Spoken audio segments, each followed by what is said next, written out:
I opened my eyes in an unfamiliar apartment. Next to me, tangled in the sheets, lay a woman, her face strangely familiar, as if I'd seen her 100 times, but I couldn't recall her name or where we'd met. Blonde hair, slightly tousled, a small mole near her left temple, long eyelashes trembling even in sleep. She was lying on her side, her hand pressed to her cheek, looking as if she truly felt at peace here.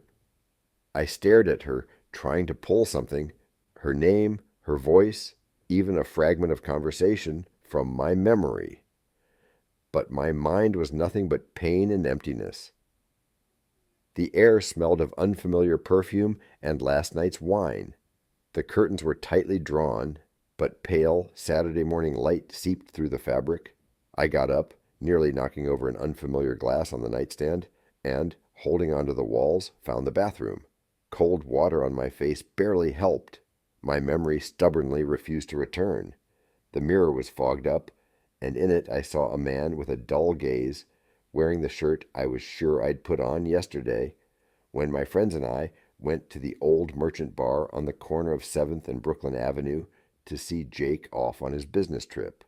After that, nothing. I went back to the bedroom, dressed quickly, trying not to make a sound. She was still asleep, and I didn't dare wake her. In the hallway, I found my sneakers, phone, and jacket. The screen read 9:12 a.m., 3 missed calls from an unknown number. I stepped outside, breathing in the cool air, and only then noticed the street sign, Willow Street, a neighborhood I only ever passed through on business.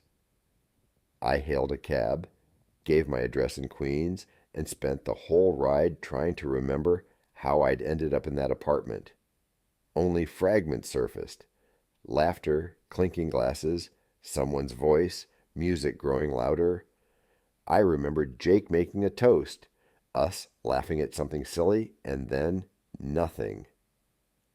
At home, silence greeted me. My wife was away on a business trip in Chicago, and for the first time, I was glad. I tossed my clothes in the laundry basket, as if trying to get rid of evidence, and sat at the kitchen table. My heart was pounding as if I still hadn't woken up. Just then, my phone rang. Jake's name flashed on the screen. It was 9:30 a.m. "Hey, buddy." His voice was cheerful, as if he hadn't been drinking all night. "We're all getting together for breakfast to talk about last night. You alive?" "Yeah, I guess." I tried to joke, but my voice betrayed me. "I'll join you. Maybe you guys can tell me what happened?" "Of course. See you in half an hour at Sunnyside Cafe on 5th. Don't be late." I thought, perfect. I'll find out what happened. Maybe someone will explain how I ended up on Willow Street. I quickly washed up, changed, and left the house, feeling anxiety tighten inside me. I was one of the first to arrive at the cafe. Jake, his friend Tom, and a couple of other guys from our group were already there. I greeted everyone, ordered coffee, and only then noticed her approaching, the same woman from the apartment.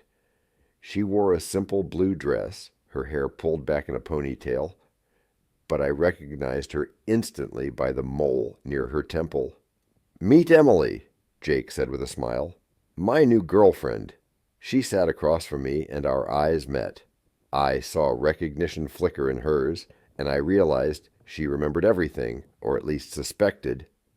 We both sat in silence, afraid to give ourselves away with a single word. Jake was telling some funny story, everyone was laughing, but I felt an invisible thread stretched between me and Emily. I didn't know what to do. Tell Jake the truth, try to forget, or just leave before it was too late. Questions swirled in my head. Why her? Why can't I remember anything? And what am I supposed to do with this knowledge? I looked at Emily, and in her eyes I saw the same confusion I felt. We were both trapped in a snare we'd set ourselves, without even realizing it. I couldn't take my eyes off Emily. She pretended to listen intently, but her fingers nervously twisted a napkin, and I knew she remembered as much as I did.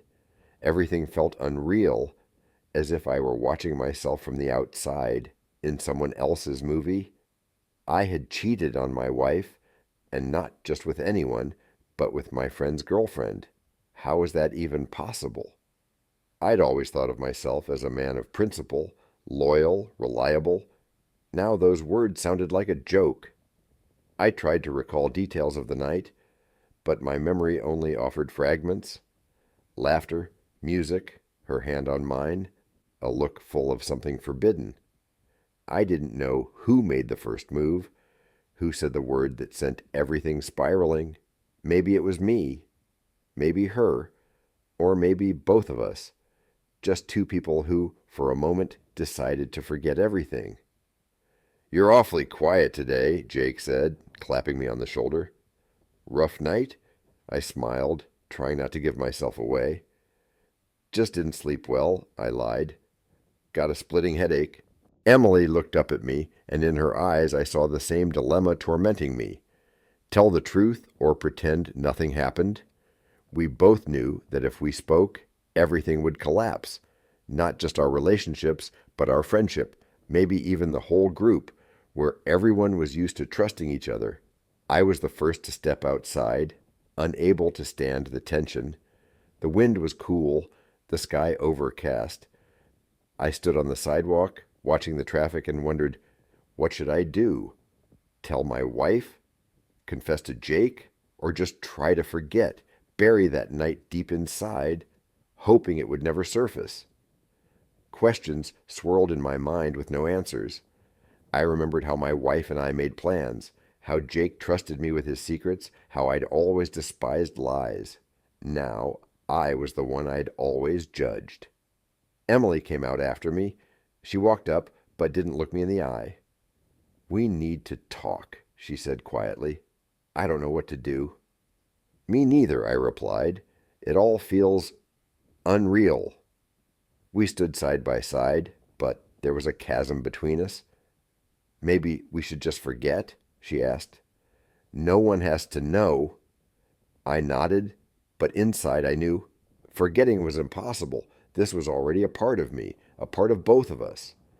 At that moment, I thought someone was watching us from the cafe window. I turned and saw Jake waving at us, unsuspecting, still so open and trusting. I felt something break inside me. I didn't know what to do next.